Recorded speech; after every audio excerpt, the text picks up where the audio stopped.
चला तर मित्रांनो, आज आपण ऐकणार आहोत श्यामची आई.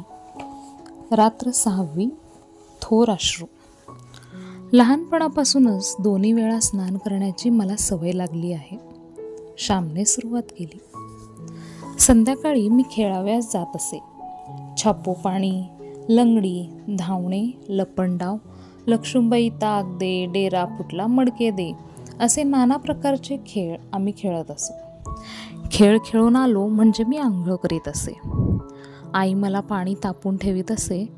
आई घंगाळात पाणी आणून देई व माझे अंग चोळून वगैरे देई. 2 वेळा स्नान करण्याची पद्धत फार चांगली. रात्री निजण्याच्या आधी आंघोळ झाली तर शरीर स्वच्छ, निर्मळ व हलके वाटते. निजावयाच्या आधी आपण प्रार्थना म्हणतो. हे मनाचे स्नान. शरीर व मन स्वच्छ असली की झोप कशी गाढ येते. एके दिवशी मी नेहमीप्रमाणे खेळून घरी आलो. सदरा काढला, शेंडीला तेलाचे बोट लावले व धोंडीवर जाऊन बसलो. आंघोळीची एक मोठी धोंड होती. आंघोळीचे पाणी तोंडलीच्या वेलात जात असे. संध्याकाळची आंघोळ तिला फारसे पाणी लागत नसे. आईने खसाखसा अंग चोळून दिले. उरलेले पाणी मी अंगावर घेऊ लागलो. पाणी संपले व मी हाका मारू लागलो.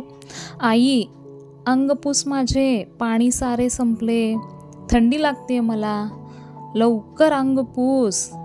मी ओरडू लागलो. माझ्या लहानपणी टॉवेल पंचे आमच्या गावात फार झाले नव्हते. वडील पुरुष मंडळी धोतर पिळून त्यालाच अंग पुशीत. एखादे जुने मुलांचे अंग पुसण्यासाठी असे. संध्याकाळी आई आपल्या ओच्यालाच माझे अंग पुसी.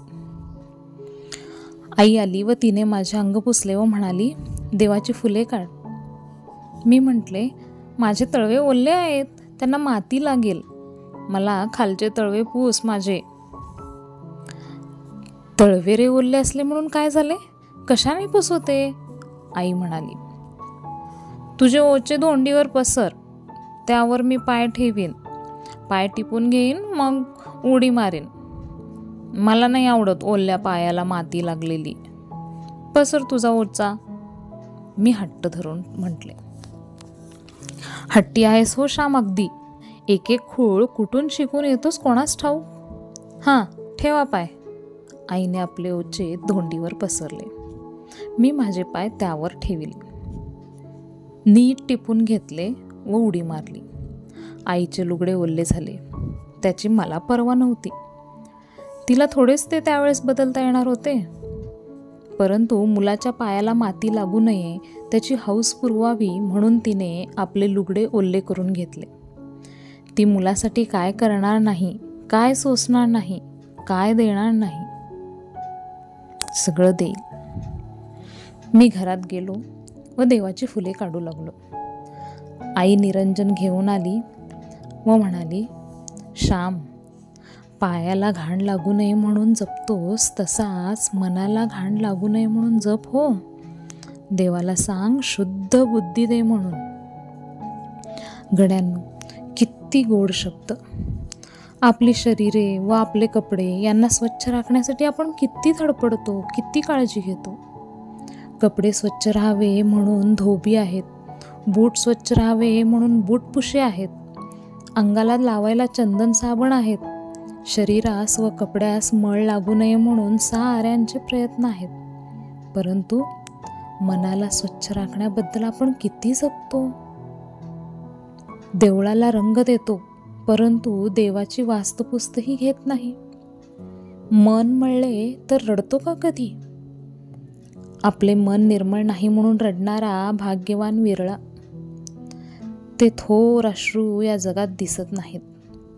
कपडा नाही, अन्न नाही, परीक्षा नापास झाली, कुणी मेले तर येऊन सारे रडतात. या इतर सर्व गोष्टींसाठी अश्रूंचे हौद डोळ्याजवळ भरलेले आहेत. परंतु मी अजून शुद्ध निष्पाप होत नाही म्हणून कोणी तळमळतो का? अजून माझे मन घाणीत बरबटलेले आहे असे मनात येऊन कित्येकास वाईट वाटते.